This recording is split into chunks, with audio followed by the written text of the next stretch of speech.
I'm Christy Paul. And I'm Martin Savage, in for Victor Blackwell. So we've been looking at Puerto Rico this morning, how they're dealing with the humanitarian crisis in front of them. President Trump is attacking the mayor of San Juan in a barrage of early morning tweets just within the last hour. Here's what he tweeted.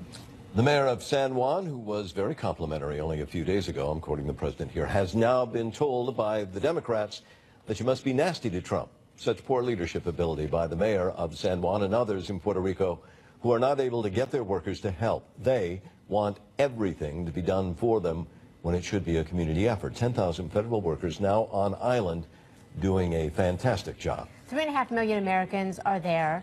They don't have food, they don't have water, they don't have gas, or even a way to communicate with the people that they love. And at any moment, FEMA is providing an update on the Trump administration's response and what they're doing. So we're going to watch that and bring you the latest as we get it. This is happening as officials there in Puerto Rico are pleading with President Trump for more aid after Hurricane Maria did exactly what you're looking at there, destroyed so much of this island. And there are families returning to Puerto Rico, and they're finding that there's just nothing left. There are homes and businesses that are leveled. As I said, no power, no water, no food. We put ourselves in this position and we think about how we would deal with it ourselves. Well, there's one New York City Councilwoman, Speaker Melissa Mark Viverito, and this is a personal situation for her. She grew up in Puerto Rico. Her mother still lives there. Speaker Mark Viverito, I understand that you went back and you assessed the damage. First of all, what struck you most when you went back? What did you find? And is your mother okay?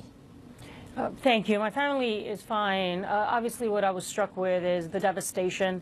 There was an absence of any sort of federal authorities in the 3 days that I was there.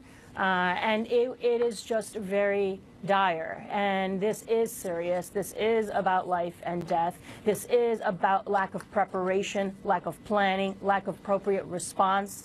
This has to be acknowledged. We all knew this hurricane was a Category 5 and catastrophic. We all know Puerto Rico is an island. We all knew it was going to be a direct hit. So all of that should have led to a level of preparation where the next day resources and boots were on the ground. There is not an appropriate response, and there has to be an acknowledgement. Now what we need to do is save lives, is to have more federal workers there and more troops on the ground. We only have about 10,000 between troops and relief workers when there were 40,000 in Florida with Irma, when there were 30,000 in Florida with Harvey. This is not an appropriate response, and that has to be acknowledged. So we need much more of seriousness. We need President Trump to basically pull away from his fragile ego and not making this about himself, to get out of his golf course cocoon and get to work. This is on his watch. People are dying, and he needs to respond appropriately and give proper direction. So enough with the distraction. Stay with us here, if you could, please, Speaker. We are hearing from FEMA. Why don't you listen in with us, and we'll talk on the other side of this as we get an update. The local government, municipalities are establishing so that we can get results for the people of Puerto Rico. So not only giving you an update, not only giving you the data points that we will be uploading in status.pr.gov, but also letting you know how the logistics and how the collaboration is pushing forward between all of these competencies, and how that collaboration provokes better results for the people of Puerto Rico. I want to stress that for all of those that want to collaborate and donate, you can go to unidosporpuertorico.com. Also, you can call our 800 number at 202-800-3134. I want to reiterate that the prohibition on selling alcohol is over, and that the curfew has been up until 9 p.m. And lastly, want to state that our housing department gave a moratorium on the payment of the rent to public housing up until January of 2018. So gives some flexibility onto the payments, liberating a little bit of the stress on the people of Puerto Rico. Want to remind everybody that our priorities at this juncture keep being food delivery, delivery of gas, making sure that the hospitals are working, making sure we can get more hospitals online, that they get their diesel and their fuel, establishing as best mechanism for robust communication, whether it be telecoms or otherwise, and the air traffic control so that we can get more assets here in Puerto Rico. So let me talk a little bit about the gas situation. We have been upping the number of gas operators that have opened in Puerto Rico. That has alleviated some of the stress. To give you a perspective, 4 days ago we had 450 gas stations open. Now we have 714. That's somewhat over 50% of the gas stations that we have in Puerto Rico already operating and are receiving fuel at this juncture. So our expectation here is to continue identifying those gas stations that can operate, those operators that at the onset of this catastrophe were not found, so that they can operate appropriately, they can get fueled in a organized logistical manner, and they can have appropriate security. At the same time, we informed that the reservoirs of diesel have increased. We're almost to 600,000 barrels. Gasoline, we're at 722,000 barrels as well.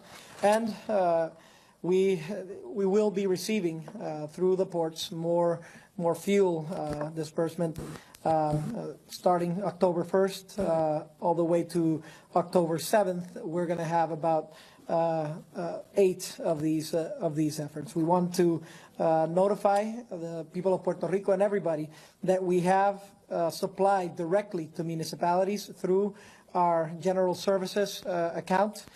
16 municipalities. We will post them as well, but they include Loíza, San Juan, Cataño, Manatí, Canóvanas, and others that have been signing those contracts and can get fuel directly from the general services juncture of the government. FEMA has been working extra hard on this effort, and particularly on the distribution of food. We have 11 regional staging areas that have been receiving food and water all across Puerto Rico.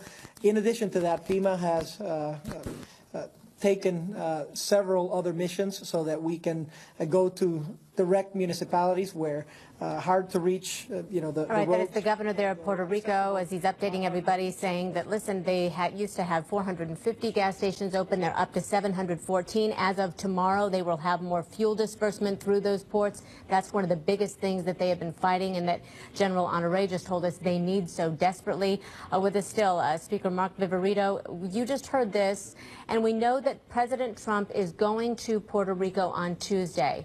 You've been there, you've seen it, you've been talking to your mother who is still there. What would you advise the president to do that would be most beneficial when he makes that trip?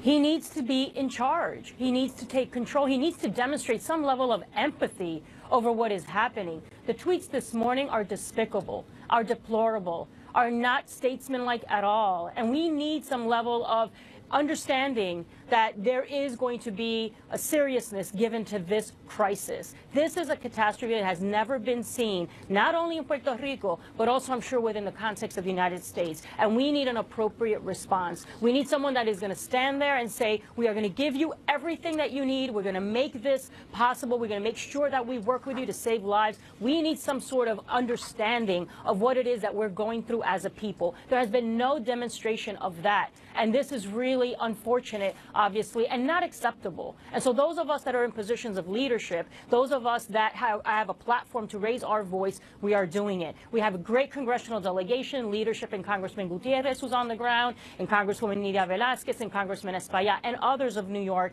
and other states. Obviously, Florida is very influential in this process. We're going to flex our political muscle. But right now, 10,000 workers between troops and relief workers on the ground is not enough. So yes, an infrastructure is being set up, but we need to facilitate after 11 days, we're just about at the 11th day, we're seeing the response being too slow. And so that is the first thing. I don't want to hear about conversations about the debt. We cannot be having conversations about paying back. We cannot be having and accepting conversations that are denigrating the people of Puerto Rico who are resilient and have pride and dignity of this president denigrating us. We will not accept that from this commander-in-chief. New York City Councilwoman and Speaker Melissa Mark Viverito, we appreciate you being here, appreciate your thoughts. So glad your family's okay. Thank you very much.